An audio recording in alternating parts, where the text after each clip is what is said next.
Hi all big pass ரசிகர்களே என் follow யூலோ subscribe பண்ணிட்டு இருக்க நல்லுங்களே. ஓகே, நம்ம கேப்டன்சி டாஸ்க்ல பாத்தீங்கன்னா இந்த பால் பெருசா இருக்கும்ல, ஜிம்ல இருக்கும் அந்த பால், அதை வந்து கண்ணை கட்டி விட்டவங்க போய் அதில் உட்காந்துட்டு இருக்கணும் பஸ்ஸர் அடிக்க வரைக்கும்.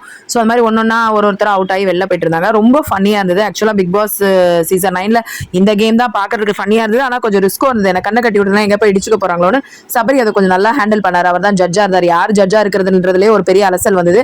எனிவேஸ் இப்போ கொஞ்சம் அடக்கி வாசிக்கிறாங்க, ஓவர் லபான்ற மாதிரி இல்லாம. அது காரணம் பார்வதி வந்து லவ் ட்ராக்ல கொஞ்சம் மூவ் ஆயிட்டதுனால கமருதீனோட கண்ட்ரோல் கொஞ்சம் அதனால கொஞ்சம் அடக்கமா இருக்கனால ரொம்ப ஓவரா இது ஆறுதுல ஹைப் ஆறுதுல. அண்ட் இன்னொன்னு வாத்துமாலான் இல்லை, அது இருந்ததுனாதான் வந்து சைக்கலாஜிக்கலா எல்லாருமே வந்து கொஞ்சம் டிசார்டர்ல இருப்பாங்க. அது இல்லைனால கொஞ்சம் அதனாலதான் இப்ப இவ்வளவு பெரிய மாற்றம் தெரியுது. கத்தக்கூடாதுன்னு எல்லாரையும் சொன்னனாலே கொஞ்சம் அடக்கி வாசிச்சுட்டு இருக்காங்க. ஸோ அந்த மாதிரி போயிட்டு இருந்தது. நல்லா தான் போயிட்டு இருந்தது. ரொம்ப நேரோல வந்து அரோராவும் ஆதிரையும் விளையாடும் போது ஆதிரைக்கு பாலுக்கு திருப்பி கிடைச்சது. இல்லைன்னா ஆதிரை எப்போ அவுட் ஆயிருக்கணும். பட் ஆதிரை வந்து ஃபைனல் வரைக்கும் இருந்தா அமித்தோட விளையாண்டு அமித் தான் ஜெயிச்சாங்க. ஆனா அந்த இது நல்லா இருந்தது பாக்குறதுக்கு ஃபைனலா. அதாவது என் கண்ணுக்கு எப்படி தெரியுதுன்னா எல்லாருக்குமே அப்படிதான் வரும். எல்லாத்தையும் திறந்த பொண்ணு அப்படின்ற மாதிரி தான் தெரியுது. என்ன ஆனாலும் பார்த்துப்பேன் அப்படின்னு அந்த இதுதான் தெரியுது, அடமன்சி. ஸோ அதுல அப்படிதான் அந்த பொண்ணு விளையாண்டுச்சு ஆதிரை. இதுல வந்து குளிர் காஞ்சது யாருன்னு பாத்தீங்கன்னா நீங்களே பார்த்திருப்பீங்கன்னு நினைக்கிற போட்டோஸ்லாம். இவங்க லவ் பண்றாங்கன்றதே ஒரு ஃபேக்கான ஒரு அது லவ்வே இல்லை, லஸ்ட் அந்த மாதிரி ஒரு கண்டென்ட். அதுல வேற உட்காந்துட்டு எங்க சான்ஸ் கிடைச்சாலும் அப்படி கொஞ்சிட்டு இருக்கிறதெல்லாம் பார்க்கவே முடியல, சகிக்கல.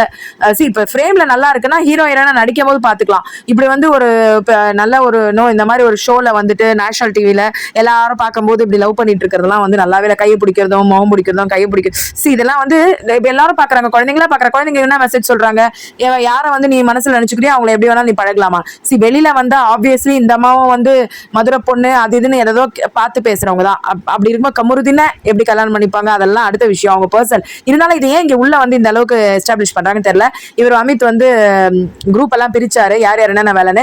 மறுபடியும் அதே எஃப்ஜே, கனி, விக்ரம் விக்கல்ஸ், ரம்யா இவங்க எல்லாம் வந்து சமைக்கிறதுல ஏன் போட்டவங்களே போடுறாங்க இப்படி. அதான் வந்து நல்லா சமைச்சு ட்ரை பண்ணி பார்த்தால இவ அந்த பொண்ணு பார்வதி, அதை போட வேண்டியது தானே சமைக்கிறதுக்கு. அரோராவை சமையல்ல போட வேண்டியது தானே. வித்தியாசமா இந்த சீசன்ல பண்றதே கிடையாது. அரைச்சமாவே அரைக்கிறாங்க, அதே கோஷ்டிங்க திருப்பி சந்தோஷமா உள்ள மொத்தமா. ஏற்கனவே அன்பு கேங்கு இன்னும் நிறைய வெட்டி போன ரம்யாவும் திருப்பி உள்ள போய் சேர்ந்துக்கும். அப்புறம் என்கிட்ட கேட்டீங்க 2-3 பேர் இந்த அரோரா அழுதாங்கல்ல அப்படின்ட்டு. ஆக்சுவலா உண்மையாவே அந்த சில பேர் வந்து ரொம்ப சோகமா இருக்கும் போது அழறது வரதான் செய்யும். ஸோ அது ஃபேக்கான்னு கேட்டீங்கன்னா அவங்க 2 பேரோட ஃப்ரெண்ட்ஷிப் வந்து உண்மை, அதுதான் சொல்ல முடியும். கமருதீனோடதையும் அரோராவோடதையும் கல்ச்சர் தெரிஞ்சு கொஞ்சம் கமருதீனும் பார்வதியும் நடந்துக்கிட்டாங்கன்னா நல்லா இருக்கும். இப்ப இருக்கிற ஜென்சி இப்படிதான் அப்படின்ற மாதிரி ஒரு இதுல போயிட்டு இருக்கு இந்த பிக் பாஸ் சீசன். என்ன பண்றது, அப்படிதான் நம்மளும் ஏத்துட்டு போகணும் போல இருக்கு. சப்ஸ்கிரைப் பண்ணி சப்போர்ட் பண்ண எல்லா நல்லவங்களுக்கும் நன்றி. சப்போர்ட் பண்ணுங்க. தேங்க்யூ.